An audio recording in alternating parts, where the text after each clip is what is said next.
Pre obyvateľov miest znamená sneh len problémy. Nitrania sa ale zahrali a postavili gigantického snehuliaka. Sedí ako Budha a čaká, kedy príde jar.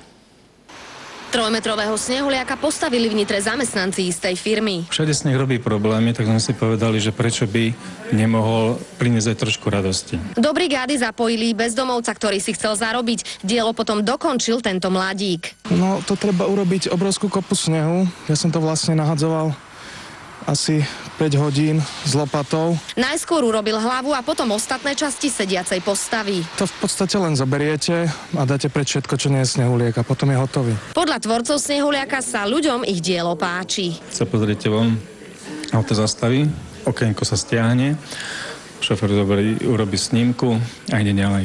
Ja by som bol spokojný, keby drží celý rok, ale tak to už nechám na ňo, koľko bude držať. Snehuliak bude najbližších dňoch plakať v Nitre, pretože počasie, ktoré bude najbližších dňoch, bude relatívne teplejšie oproti tomu, čo sme tu mali. Podľa tejto predpovede nitriansky snehuliak dlho nevydrží a tak máte možno poslednú šancu si ho pozrieť. Dana Brixová, televízia Markíza.